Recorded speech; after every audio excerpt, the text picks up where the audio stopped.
Good afternoon, everyone. This is Patrick Roche from the MAPC, and we're going to get started here. All of the attendees right now are muted by default, and we'll open it up for discussion and Q&A towards the end. With us today are Ryan Monks from City of Lynn, Ann Waitt and Martha Grover from City of Melrose. We'll be hearing from them later, as well as Neal Duffy from MAPC. And we are recording the presentation for everyone to be aware of, and that will be available afterwards as well as the slides. And so with that, we will get started. Questions. And thank you for that reminder. For questions during the presentation, if you could send those to Neal Duffy. He'll be listed in the chat list, so send those to Neal, please. And if you have any problems with audio or other questions, also send those to Neal. So today we are talking about MAPC's Peak Electricity Demand Notification Program. And the chart you see on this slide is a representation of the electricity demand every day on the New England grid during the summer. And there's one day with the asterisk that's the highest, that has the peak demand. And that day, and specifically 1 hour during that day, are really the focus of our presentation today. So just to back up a little bit, on everyone's electricity bill, there are two charges. There's delivery charge to get the electricity to you, and there's a supply charge, which is the actual electricity. The capacity charge that we're talking about today is part of the supply bill. And what that means is that you most likely have your own contract with a supplier. And so exactly how that capacity charge is dealt with in your contract can vary. We'll talk about that. But it does exist in the supply portion of your bill. A little background on why the capacity charge exists. So ISO New England is the regional operator of our grid in New England, and one of the things they're charged with is making sure that there is enough electricity on the grid at all times for all of our needs. And so they need to do long-term planning to make sure that power plants will be online in coming years when we need them. To do that, they have a system whereby generators promise to exist and generate power in future years, and when they do and they meet that commitment, they are rewarded with a capacity payment. So ISO makes that payment to them, and ISO collects the money to make that payment from the suppliers, and ultimately the suppliers pass that on to you in one of a couple ways. So that's why it exists, and it helps keep our grid functioning and stable to meet our needs. So the capacity charge is kind of a simple equation. It's the price of capacity times a certain quantity. And last year, MAPC started getting interested in this because the City of Melrose came to us and alerted us that there was a doubling of the capacity price coming, and that was going to have a significant financial impact. And that doubling, again, that price is set by ISO New England through an auction mechanism, so it just reflects market conditions and is sort of unavoidable. The good news was that the quantity is something that is very much under your control, and we'll get into the details of that in a minute. But to put it into perspective, the price of capacity last year, this is on a per kilowatt basis, in the Boston area was about $3.43, and a typical community, potentially the size, on the larger size, maybe like the size of Lynn or Acton-Boxborough, that has a lot of buildings on these that's subject to this, they might have about 1,000 kilowatts of demand, and so per month they're looking at over $3,000, and per year that's over $41,000. So you can imagine that if that's doubling the price, you're going to double that whole number, and that's quite a large amount of money to be looking at. So we wanted to figure out how can we help our communities mitigate the impact.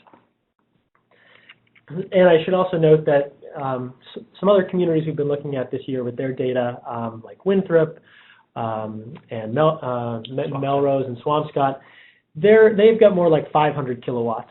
So just to put it in comparison, but that 1,000 number is definitely one that we see in some communities.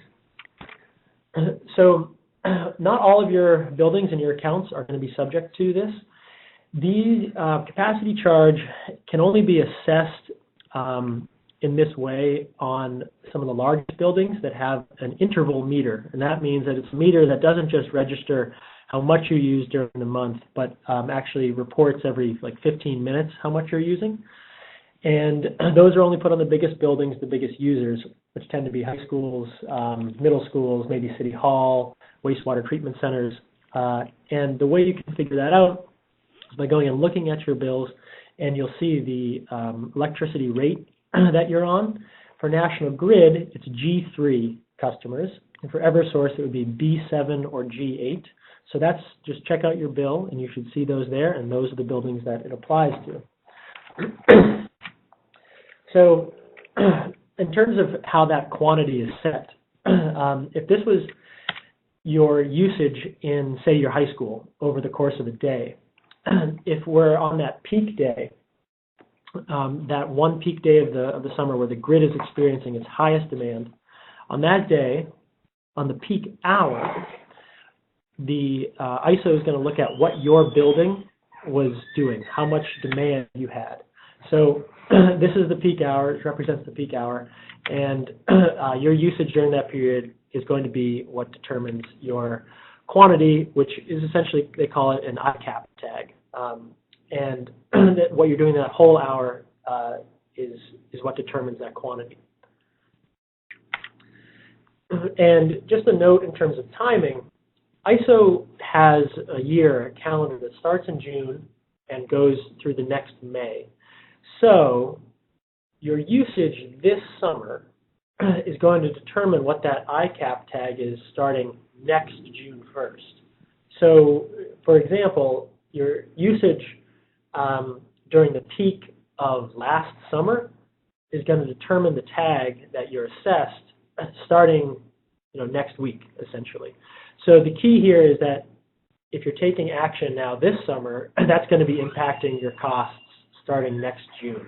So you've got to really think ahead on this. Now talking about the price.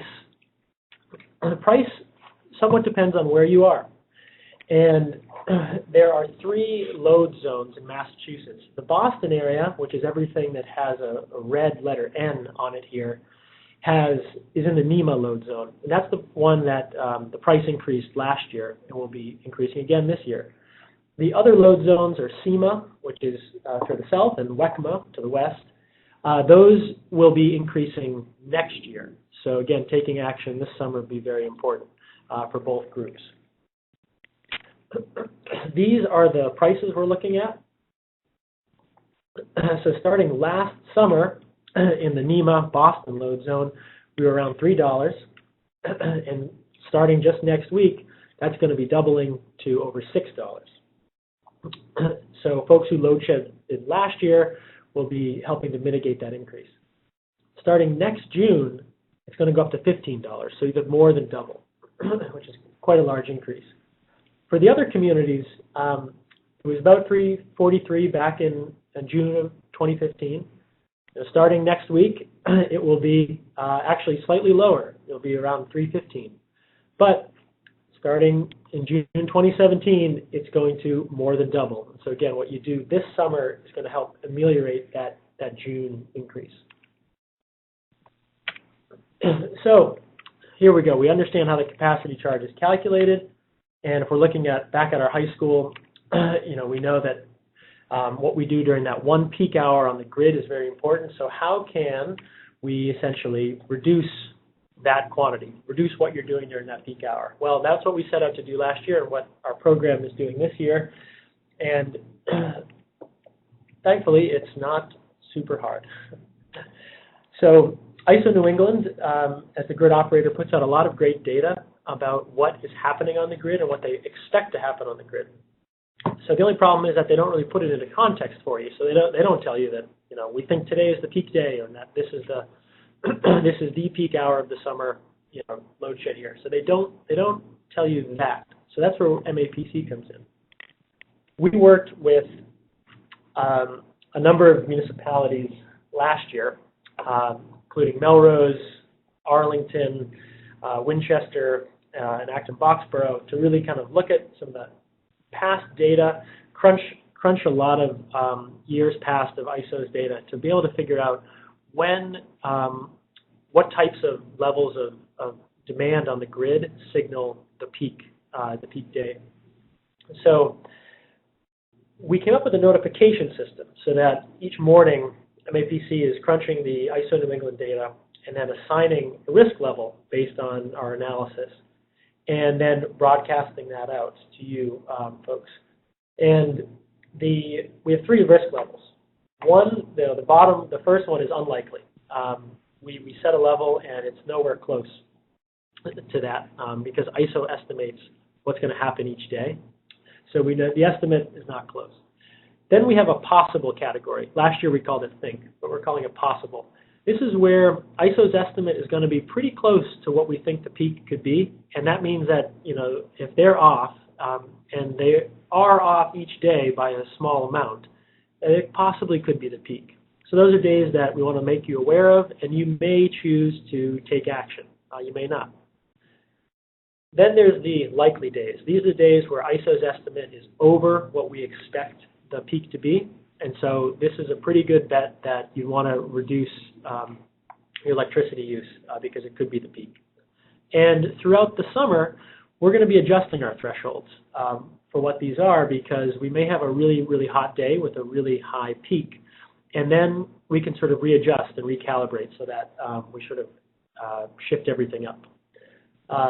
And as I was just mentioning with temperature, temperature is really the guiding factor here, especially temperature in Boston. That is largely the governor of whether or not we're going to have a peak day, temperature and relative humidity. So those are the 2 things, but ISO, again, is sort of using that, making predictions, and then we are putting that into context for you. And so what that means is you'll see each day we'll send out an email that will look just like this. Subject line will tell you whether the peak today is likely, unlikely, or possible, and then you'll get a snapshot view that's color-coded to make it pretty easy to digest for today and then the rest of the week, so you can plan for a full 7 days ahead. And for the information for today, we'll also tell you what the expected hour is, which hour. And in the past, we've seen the hour from 2 to 3 p.m. be very common. More recently, we've seen it moving a little bit later in the day towards 4 to 5 p.m., which sometimes makes it a little bit easier for your buildings to shed load because you're closing down after 5. So expect it late afternoon.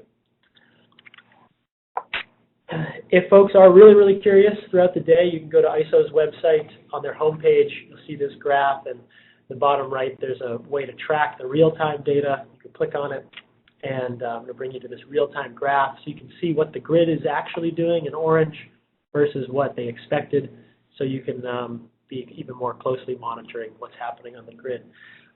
So the final thing I'll say is that how your supply contract is structured does determine how the capacity charge really impacts you. A number of you out there may have fixed price supply contracts, which means that no matter what you do on that day, your price is fixed, and that's not changing. And so you may say, well, then that really doesn't really interest me, and this isn't really a risk for me. But your supplier does have to pay that to ISO New England based on how much you used. And so when you're going out for your next contract, suppliers are very much looking at those cap tags, looking at what you did during the peak hour to determine your risk, essentially. And they're going to build that risk into your fixed rate. So by by making these targeted reductions, it means you're going to be a much less risky customer for someone bidding next time, and should result in a lower rate. Other folks have a pass-through cost where the charge is entirely passed through, so exactly what you do will determine exactly what you're billed. So the impact is even a little bit more direct. And before I pass it over to Neal, I'll just say kind of the final thing is, you may see this broken out, especially for the folks that have a pass-through contract, each month on your supply bill. Each month it's not going to be the same. That can be because there are different numbers of days in the billing cycle. There's some minor adjustments that get made. And so you might be confused, but basically it's that price times your cap tag per month. So multiply that by 12. So with that, we're very excited to get our program going this summer. We'll probably be starting it up in, I would say, mid-June, mid to late June. In addition to sort of the peaks happening in the afternoons, they've tended to happen in July, late July and August. I don't think we've had a June peak almost ever, but we'd like to get the program kicked off and sort of started then. And you definitely will not have a peak on the weekends. These only happen during the week. Yeah, thank you, Patrick. So I'm going to talk a little bit about some of the success from some communities last year and how the program looked.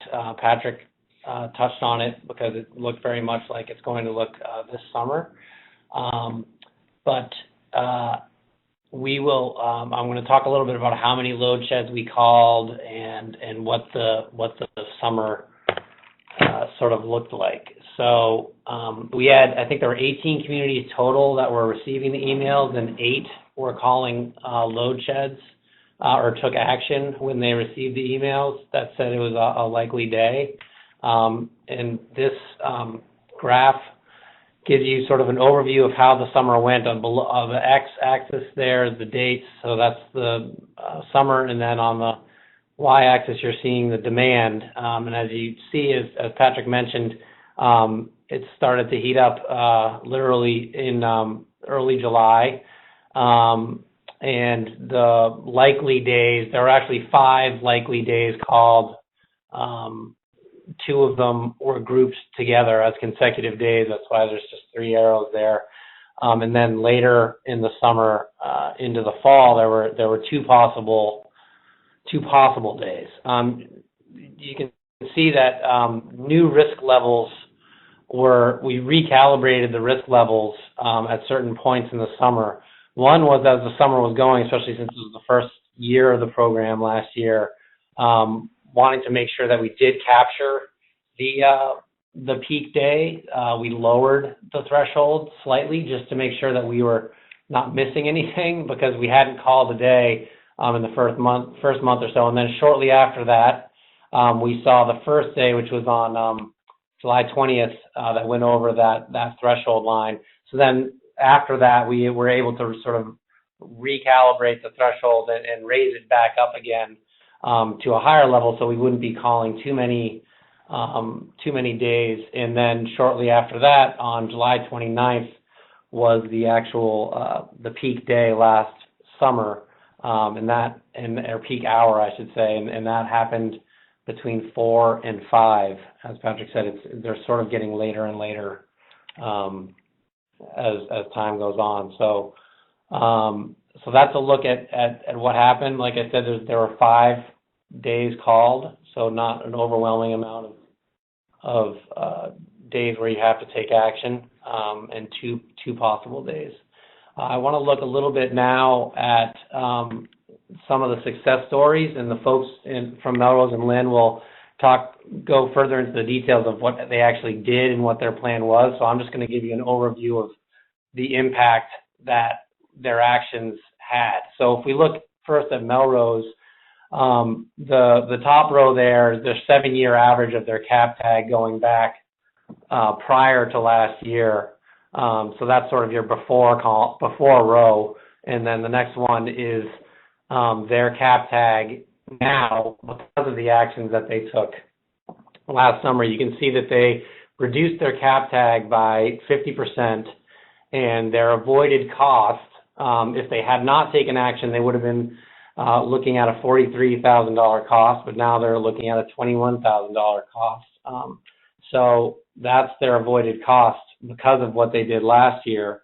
Now, looking forward in a similar way, if we look towards this next coming cap year or so, this is the effects that taking action this summer will or will not have if you don't take action. So the first row there for 2017-18 is business as usual. So if Melrose, for some reason, decided they didn't want to take action anymore, because of the $15 price now, they'd be looking at a $98,000 cost. But if they continue to load shed like they did last summer, they can cut that in half. And then that would be, they'd still be they're still seeing an increase in cost. I just want to make sure that's clear, but they're avoiding a $50,000 cost by continuing to load shed. And going forward to Lynn. Lynn, we're looking at a little bit less in terms of the average, but we're looking at the 3-year average of their previous cap tags. And then because of the actions they took, again, we're looking at just about a half, cutting that cap tag in half.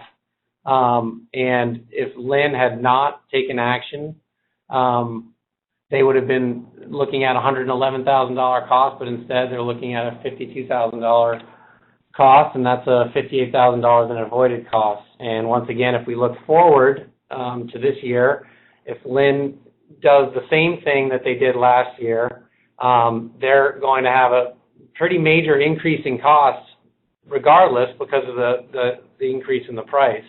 But they're going to be avoiding $130,000 of extra cost if they don't take action. And similarly, and I will mention, so Melrose, really we're talking about 2 buildings, their high school and their middle school. Lynn, we're talking about 5 school buildings. Both communities actually load shed in some extra buildings that didn't have interval accounts, but they inadvertently load shed there too, so not necessarily a bad thing. And so, so going forward, and then we'll look at Acton-Boxborough, who had a major success. If we look at in Acton-Boxborough, this is their school district, which I believe it may be like 6 buildings. A campus is like 6 buildings. And so Acton-Boxborough reduced their cap tag because of their load shed by 77%, and they're looking at an avoided cost of $60,000. And if we look going forward, if they continue to do that, hopefully, again, you're looking at costs going up because of the increase in price, but you're also looking at a major avoided cost of $135,000.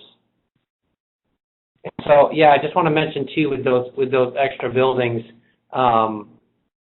if you are load shedding and performing some energy management in those non-interval accounts, you are helping the grid overall and sort of the stress that's on the grid at that time. So it's not to say that we shouldn't be doing that, but in terms of cost, it's not going to have the impact. And so with that, we are going to pass it over to the folks in Melrose who can tell you a little bit about the nitty-gritty of how they pulled off this great success. So I'll hand it over to Ann. Hi, everyone. So I'll be honest with you. Our energy efficiency manager came to me last spring and talked about load shedding, which I knew nothing about, and said that we were going to do this. And I'll be honest, I probably cried that day because I have enough problems, and I figured that adding people not having air conditioning or electrical needs that they wanted was going to cause me a lot of trouble. But the summer actually went much better than I thought. So we did it in the high school, middle school, our Lincoln school that had a summer camp running from 7 to 6, the city hall, and the public library. So we're lucky in Melrose. I have a BMS system, so I could do all but one of those locations remotely from my desktop. So that actually helped a lot in meeting the time frame. the emails that we got each day with the risk levels was huge because it did the week out or it did the next, the few days out. So if we were having a big event at a building, we could change it, we could change the times, we could move them somewhere else. So we knew it was coming type of thing. So I honestly thought at first it was going to be like every day. And, as Neal and Ryan said, I think it only happened seven days last summer. So it was certainly manageable for us to handle 7 days. We went with the idea of not telling people we were going to do it, and we managed fine. We got very few complaints about the air conditioning. I think as we moved along, we got smarter about how we did it. So some days I might have turned, if I knew a big event was going to be in the building or a lot of kids or people or camp, I would turn the air conditioning on maybe half an hour earlier in the morning or change a few set points so it was a little cooler. So when we did shut it off, no one noticed it. And I felt that the times worked great for us. Most, I believe it was 4 o'clock were most of the times that we did it, and that happened to be a great time where people were either only in the building for another hour or leaving the building, and the building stayed cool enough for us not to have a problem. Mother, I don't know if you want to add to that. No, that's it. So you basically just put it in unoccupied mode, right? Yes, we went to unoccupied mode. Usually, probably in the beginning, we were doing like an hour beforehand. By the end, we were probably doing a half an hour or so. And this is Patrick. I'll ask. Although you didn't notify sort of most people that it was happening, did you get buy-in from folks at like the leadership level, or how did that work? So our biggest complainer was the mayor, but I'll never admit that. So he was the one worried most about it if there was a meeting at City Hall at night or whatever. But he got through it. He might. Otherwise, we did tell principals near the end that we were doing it. We didn't get any any bad feedback from them. Most were like, okay, we'll call you if we have an issue. And we gave them that option that if it was becoming an issue or people felt ill or it got so hot, we would turn it back on, and we never had that problem. That's great. And did it help when you were talking with the mayor to talk about the financial impact? Yes, that's always the best way to talk to the mayor. Excellent. And then going into this summer, do you see your program evolving or changing in any way? Yeah. So one is we did shed load in schools or places we didn't have to building. So I feel very confident this summer will be very smooth, and we'll actually talk to the camps and other people who are running programs this summer, letting them know if we're going to have to move them. So if it's a day where we might move them to another school. Okay, that's great to know. And yeah, the point to kind of underscore on that is it's very helpful to know which of your buildings are interval metered and which are not, because if they are not interval metered during the peak, you don't have to worry about running the AC in those buildings. And so if you have that reality where programs need to operate, but maybe you could move them, if you have the option, those non-interval metered buildings would be the place to do it. And it was an easy sell to like the superintendent and the DPW director when he did hear the money savings. When they heard that, they were on board. Excellent. So this is Martha Grover calling. So we got to about 50% reduction. And what I'd like to figure out for this summer is how we can reduce that even more for those 3 buildings. So we're looking at installing pulse meters, interval meters at our school that we can connect to through our control system, so we can see the impact of shedding load in real time and adjust equipment as needed, and also adjust it depending on where people are in the building. And then I'd like to take more steps, like going around turning off lights and maybe making sure computers or other ancillaries are shut off in those buildings, if possible, if they're not in use, to see whether we can't do more. Yeah, that's a great point. So it sounds like last year it was very air conditioning primary focused, but there's definitely a lot of plug load and other ways that you could probably drive some further savings. Yeah. Yeah, easier now that we're just going to be focusing on the 2 buildings. So. Yeah, good point. great. Excellent. Well, we'll have more. We can talk more about Melrose in the Q&A, and I think we'll head over to Ryan. Lynn. How are we doing, everybody? Just like Melrose, Lynn is also fairly new to this load shedding. It sounded like prior to me being elected to take care of this, there was multiple people involved. No one really was sure exactly what the G3 accounts and the interval meter accounts were. So I think that it's really important to have someone kind of dedicated to figure out, what accounts need to be monitored and how that's going to be communicated and taken care of. So the one big thing here is, just educating everybody involved. Here, that consists of principals, building administrators for schools, public buildings, City Hall, the police station, and, of course, the mayor. Anybody else that could be affected negatively, too, also, we want to just make sure that they're involved and they know what our intents are. The biggest thing for us, again, we do have some buildings with automation systems, so those are the easy targets that we can, just unoccupy those buildings. But we do have some buildings from the early 1900s that really, don't have those capabilities. So in some of those old buildings, we physically had to go around and shut off lights and any other HVAC equipment and make a determination, is this life safety? If it's not life safety, shut it down. And, of course, that was challenging, but we did, as we progressed through the summer, we found different areas that, we should have had shut off. And, we got better every load shed. We seemed to improve on that process. We were involved at the beginning of the season last summer. We partook in every load shedding event starting on July 20th. For us, just logistically, we do have a shift change at 3, so I was a little nervous to wait till the 3 or 4 o'clock range.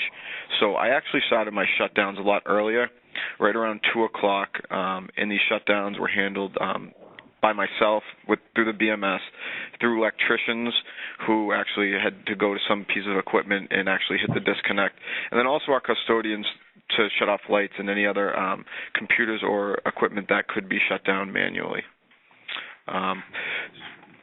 So, of course, we talking theory versus practice. Of course, we went in strong saying we're going to shut everything down, and we got a lot of pushback when it actually came time to shut things down. We actually had building occupants offer blank checks to keep the building running, and that was tough to kind of pass up, and we had to explain to them that this is a variable that we can't put a dollar amount on at this time, that this is going to affect us, throughout the next whole season for utilities. So, so for us, it was hard to, to explain to these people why, and, that's where the financial aspect came into play, where once you educate these people of how much this could actually save, the town and the opportunity cost where we could use that savings, it really made them understand the importance of this and, that there was really no exceptions and we had to stick to our guns. So that was challenging. Some feedback, of course, we sent out emails and notifications, but some people just still had a hard time understanding. So a lot of face-to-face time, where, I spent time explaining to some of these people, why and, how these charges were going to be doubling. And not a lot of people understood the capacity charge, as I didn't either before I got into this. So it was, just a real educational process to keep everybody involved. And, some of the things that I look forward to changing this year is myself to become more educated, right, and look what other opportunities do we have for savings? As the other towns had mentioned, we're hitting 50%. Well, what can we do to hit that 60 to 70%? What can we continue to do to, continue with this program and do better? So all in all, I think this program is good. I was a little overwhelmed at the beginning, not knowing a lot about it, but Neal and Pat and the crew, everybody's been very helpful. And again, I plan on staying involved in this program and doing anything I can to help improve it. Excellent. Thank you very much, Ryan. Yeah, we really appreciate it. And I think, sort of to Ryan's point there, this is a learning process, and we wanted to have this discussion early on so people could have those planning discussions ahead of the July season when the peak will probably get called. But we also do plan to have follow-up webinars. We found it very helpful last year to have a webinar in the middle of the summer after a load shed so people could have a space to get back on and talk about what worked and what didn't. And, as Ryan said, they got better and better. And so, maybe in June sometime trying a practice one wouldn't be the worst thing, because you're going to find out what works and what didn't, and the communication pathways and all that good stuff.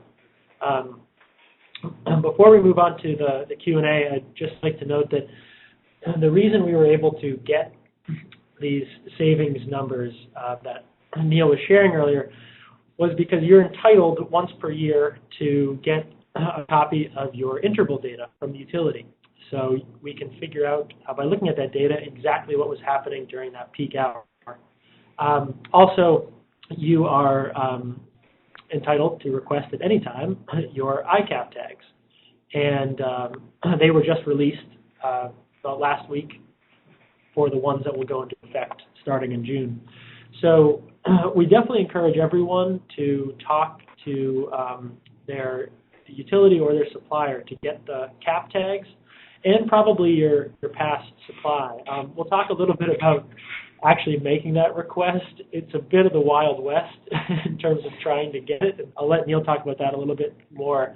But this is data you want to have because you want to be able to see what this is how we calculate, what's the potential savings for you, and then how we look back and say, what did you save?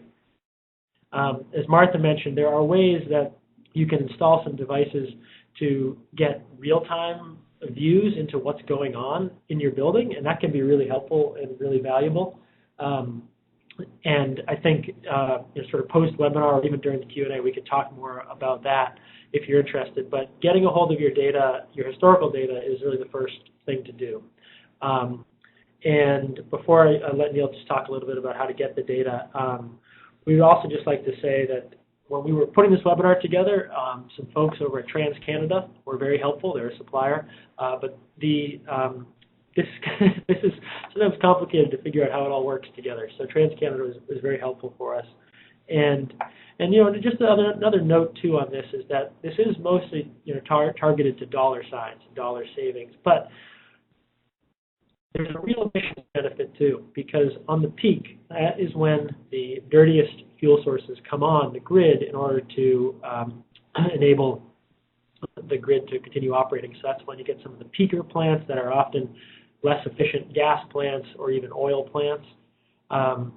So if you do decide to take action, in your main buildings or in buildings that don't have interval meters, there is a real emissions impact there that is definitely something that's very beneficial. And going forward, this year we had, last year was pretty much all municipal officials who are on our notification list. I think we had about 18 cities and towns, and about 8 of them actually took load shedding actions. This year we had someone from the Solomon Pond Mall, the facilities manager, sign up for our notification list. We would love to have more commercial facilities managers on our list. We'd like to spread the scope of the impact here, and so in your own communities, if you'd like to pass this on to some of the folks, the bigger businesses, and in the business community, we're happy to put them on so that they can take load reduction actions as well and try to spread this impact. So yeah, with that, I think I'll just pop it back over to Neal to talk about how folks get the data. Yeah, briefly. That's not an easy question to answer in terms of getting your data from either National Grid or Eversource. There's not a easy answer. It's one that we've been trying to get before this webinar and haven't gotten it successfully from either of the utilities. But so I would say right now our recommendation is to contact either your energy efficiency manager, the community manager, or whoever your contact is that happens to be that you are used to contacting at those utilities. You could also, in terms of your cap tags, especially possibly get those from your broker supplier, if that's somebody that you have a relationship with who tends to be responsive. We hope to have a much clearer answer for that in terms of the utilities going forward, so that we can tell people exactly who to contact, and then that person will hopefully respond. And please let us know as you're trying to find the data if you've found a solution to this, or if there's somebody that you come in contact with who's really helpful. Yeah, and on that point, when we send around the follow-up materials for the webinar, we'll send you the link to the tariff for both Eversource and National Grid that states that you get that free data request once a year. So when you do reach out to whoever your contact is, attaching that link can be very helpful, because as Neal was saying, we found that a lot of the reps really don't have an idea that this is something that you can do or ask for. So yeah, I think with that we will move over to Q&A, and what I'm going to try to do here is unmute everyone on the line. So if you are near a barking dog, a crying child, or something else, please mute your phone. And let's see.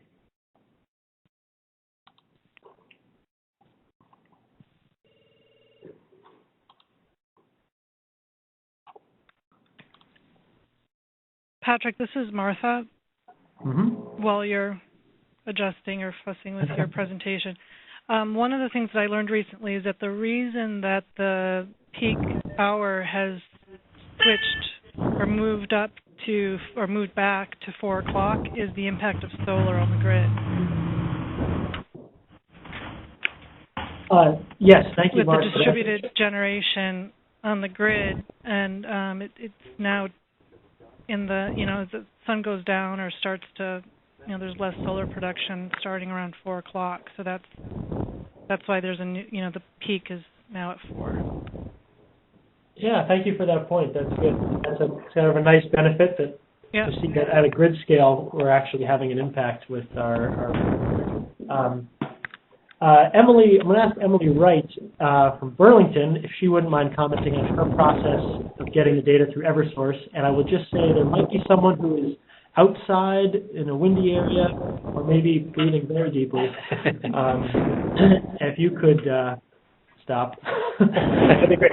But Emily, over to you.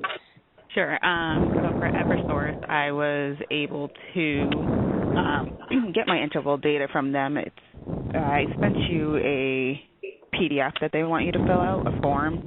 It's very simple: name, town, contact information, all of the accounts that you want the information for. They send you a link to a website where you can download Excel spreadsheets and whatnot of those accounts. And I did it for our library because we were experiencing some issues, and I got that data back, or that link to get the data, within like 5 days. So they actually are really quick on the turnaround. They are fully aware that they're not supposed to charge you. I thought they were at first because the form says there's charges and whatnot. But as long as you're just doing it the one time per year, they're not going to send you a bill. That's great. Yeah, and I think for brokers, sometimes brokers will make that request, and there is a fee for them. But yeah, for you, there's not. That's excellent. And let's see. I don't know if Martha, you want to talk to your experience on the National Grid side, or Ryan. Sorry, I may.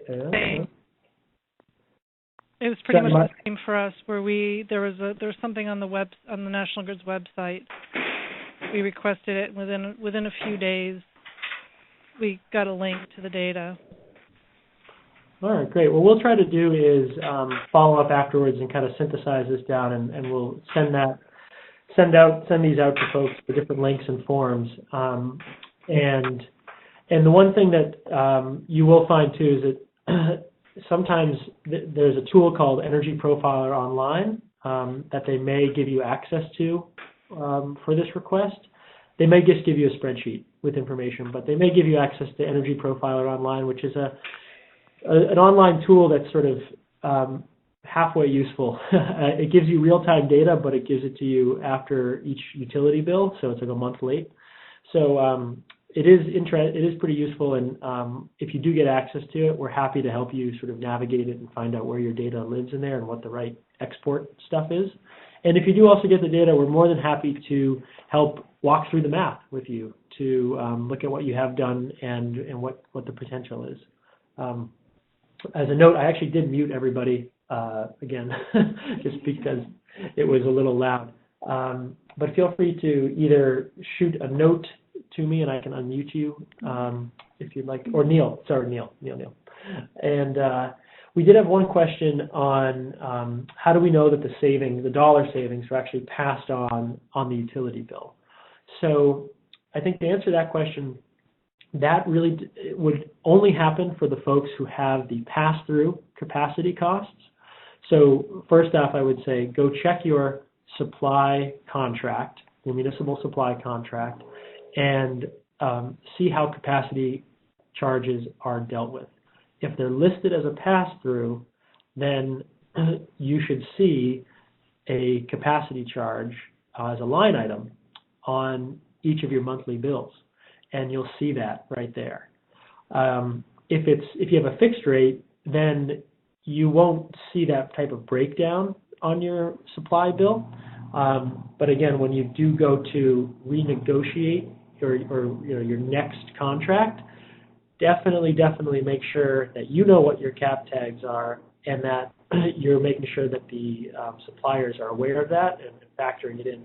We did talk to a couple of suppliers who confirmed that they do very much take that into account when they're looking at setting that fixed rate. And I'm going to turn it over to Kate Crosby here from Acton Boxborough, who had the incredibly large 77% reduction. So, Kate, you should be live. Hi, everybody. I just want to say, Martha Grover, that's really, really interesting about the solar. Thank you for tracking that down. That's really fun. And I just wanted to comment that we actually had we're in an unusual situation here, which I won't go into any detail on, but we had signed up as a demand response customer with Enernoc previously. So we had some training, as it were, in how to do this. So our guys already had some practice, and so we didn't put the word out about what we were doing, and we just went around and shut off all the big equipment. And because we're in a school setting, end of the day is easier for us. And the other thing I just wanted to mention was that we are in the middle of a one-year contract, and so a year ago we were working on that contract, which began December 1st, and we decided to go with a capacity pass-through for the 1 year, and sort of not wanting to get in too deep on it, and then we're so pleased at what we were able to do last summer with setting up a lower tag. So we just signed a 3-year contract for capacity pass-through. And so I'm interested to hear from everybody as we all collectively get smarter about how to work with that. But we decided to take that chance, and we got 2 different price tiers. One was for the all-in, and the other was for the capacity pass-through. And the price per kilowatt hour on the capacity pass-through was very, very attractive, and that's what we went with. And we think we can keep our tag. We think we're going to come out way ahead rather than going through the all-in, because the suppliers weight that all-in contract to protect themselves, and so if you can be sharp about it, you don't need to help pay for everybody else's,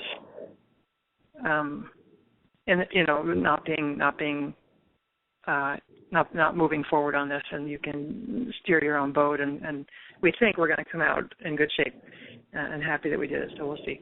And that's all. Thank you. Excellent. Thanks, Kate. That's really awesome to hear that that's how it came out in the bid, and you really saw those differences. So that's exciting stuff. Let's see. Other questions? Let's see. Does anyone else who might be on the line? I think we've got some folks who did load shed last year. Any tips or tricks or interesting things you learned? If you'd like to share, just shoot me a note and I can unmute you. Or particular concerns. Hopefully it's pretty clear how our program is going to work this summer. we're probably going to send out the notifications each day around 10 o'clock. Last year we did it really early, like before 9 a.m. And ISO actually updates their figures, like they produce a really early morning one and then they update it a little after 10 o'clock. I think because the peaks happen much later in the afternoon, plus the fact that we're giving you kind of a week's notice of what, the day ahead notice of what might be a peak day, I think we can move our daily email to about 10 a.m. So that's probably when it will go into effect.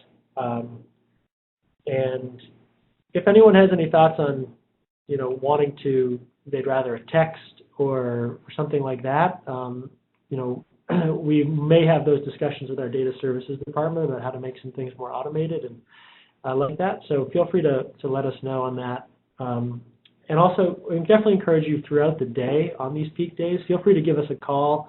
Definitely, there were a couple of communities last year who we would, hop on the phone with, and we'd be looking at the real-time data a little more closely together. So we're happy to kind of help you, evaluate some of your decisions. And I think, like Ryan was saying, his load sheds tended to start a little bit earlier than maybe in Melrose, where the peak is predicted from, say, 4 to 5, and Ryan was starting around 2.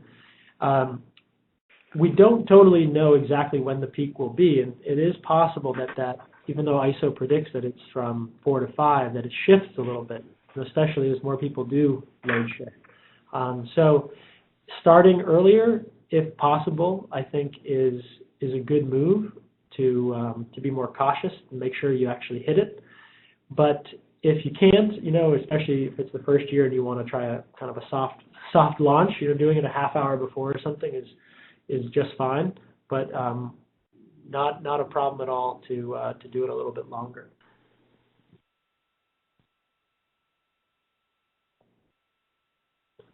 Yeah, well, miraculously, we are on time. That rarely happens. So I'd like to thank everyone. We had about 25 folks on. I see a lot of MAPC folks, but I see some other non-MAPC region, and we'd love to, spread it to non-MAPC communities. And again, we would certainly love to include more commercial entities, because we are trying to have an overall, emissions impact as well here on the grid, and the larger facilities we can get taking action, the better. So I think with that, unless I see any other questions coming in, I'd like to thank everyone for participating. Please follow up with questions. We will follow up with the recording, the slides, and some other information. And we look forward to working with you all. We'll sort of assume everyone on the list here for the webinar today would like to start out on our daily notification list, and we'll start that probably, as we said, sort of mid-June, and don't expect anything besides unlikelies for the first week or two, probably.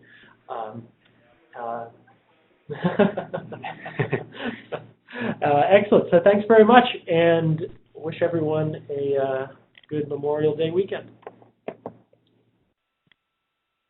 Thanks, guys. Thank you. Thank you. Could we have a copy of the slide deck? Yes, I will send that around. Okay. Thanks, guys. Yeah. All right. Have a great day. Have a good day. Thanks. Bye.